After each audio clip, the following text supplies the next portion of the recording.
On a tous des films cultes, n'est-ce pas? Mais on pense rarement aux artistes qui, dans l'ombre, ont tout imaginé. Aujourd'hui, on va justement braquer les projecteurs sur un de ces géants, un véritable architecte de mondes imaginaires.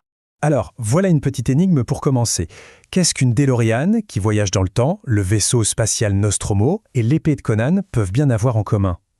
A priori, rien du tout, une voiture de sport, un cargo de l'espace, une lame légendaire. Et pourtant, si, il y a bien un fil invisible qui les relie.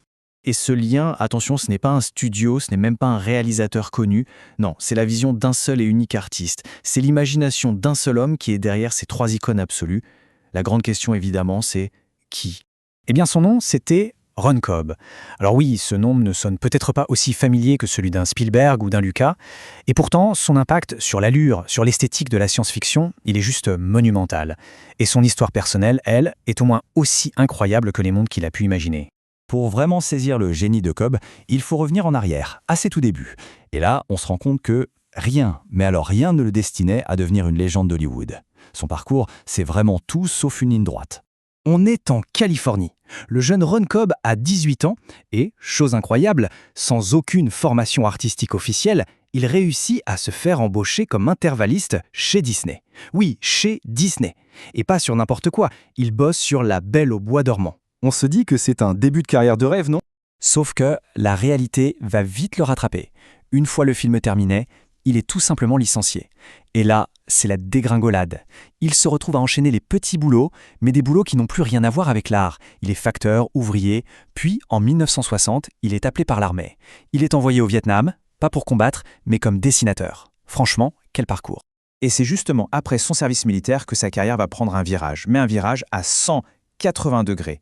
Là, on oublie complètement Disney, on oublie l'armée. Ron Cobb va devenir une icône de la contre-culture.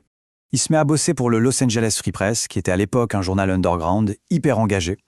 Et ses dessins politiques, ils sont acides, percutants et tapent juste. Très vite, ils deviennent des symboles de toute cette mouvance contestataire. À ce moment-là, il est vu comme l'un des meilleurs caricaturistes de sa génération, même s'il peine en fait à gagner sa vie avec. Et ce n'est pas tout. Son influence va bien au-delà. En 1969, il dessine un petit logo en fusionnant les lettres E comme environnement et O comme organisme. Ça donne quoi? Eh bien, ça donne le symbole de l'écologie. Et, fidèle à ses convictions, il ne dépose aucun brevet, il le met dans le domaine public. C'est pour ça qu'aujourd'hui encore, on le voit absolument partout. C'est là qu'on arrive au cœur du paradoxe. Comment est-ce qu'on peut passer de caricaturiste anti-système, de voix de la rébellion, à designer star pour les plus gros studios d'Hollywood? Le contraste est saisissant. Et c'est justement ça qui rend le parcours de Ron Cobb si unique. Et en fait, c'est précisément cette vision du monde si particulière, forgée en dehors des circuits classiques, qui va lui permettre de tout simplement révolutionner le design au cinéma. Allez, voyons un peu comment il a, littéralement, dessiné notre futur. Jetez un œil à cette chronologie. C'est juste fou. En même pas 10 ans, il participe à une liste de films qui ont défini ce qu'est la science-fiction et la fantasy moderne. Star Wars, Alien, Conan, Retour vers le futur, Alien. La liste est dingue. C'est une explosion de créativité et d'influence en un temps record. Et voilà, on a la réponse à notre énigme du début. Le point commun, c'était lui. Le design du Nostromo dans Alien intérieur comme extérieur, c'était Ron Cobb. La DeLorean qui devient une machine à remonter le temps, c'est encore lui. Les épées de Conan, cultissime, lui aussi. Il a même dessiné certaines des créatures de la cantina de Star Wars. Et c'est là qu'on comprend son génie. Toute son expérience d'ouvrier, de dessinateur pour l'armée, il l'a injectée dans son art. Ses créations sont crédibles, fonctionnelles, elles ont l'air d'avoir servi, d'avoir une histoire. On y croit, tout simplement. Mais attention, réduire Ron Cobb à un simple designer, ce serait une erreur. Son influence, elle va bien plus loin. C'était un créateur complet, un touche-à-tout de génie dont les idées ont parfois même façonné des scénarios entiers. Tenez, écoutez cette histoire, elle est folle. À un moment, Cobb coécrit un script qui s'appelle Night Skies. C'est une histoire d'extraterrestres, mais beaucoup plus sombre et angoissante que E.T. Spielberg adore et lui propose carrément de le réaliser. Le truc, c'est que Cobb est déjà en Espagne, en plein tournage de Conan le Barbare. Il ne peut pas. Du coup, Spielberg reprend l'idée, la transforme complètement, et ça devient le E.T. qu'on connaît tous. On est passé à 2 doigts d'un film totalement différent. Ça montre bien à quel point il était polyvalent. Il ne s'est pas limité au design, loin de là. Il a été scénariste, il a même réalisé son propre film, une comédie, en 92, et dans les années 90, il s'est aussi lancé dans la création de jeux vidéo.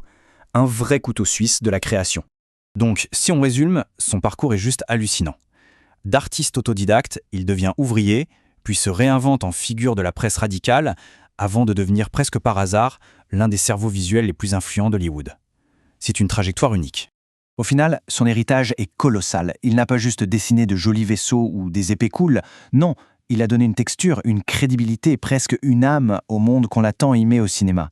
Il a rendu le futur concret, palpable. Et par là, il a défini l'esthétique de toute une génération. Et l'histoire de Ron Cobb, elle nous pousse à nous poser une dernière question.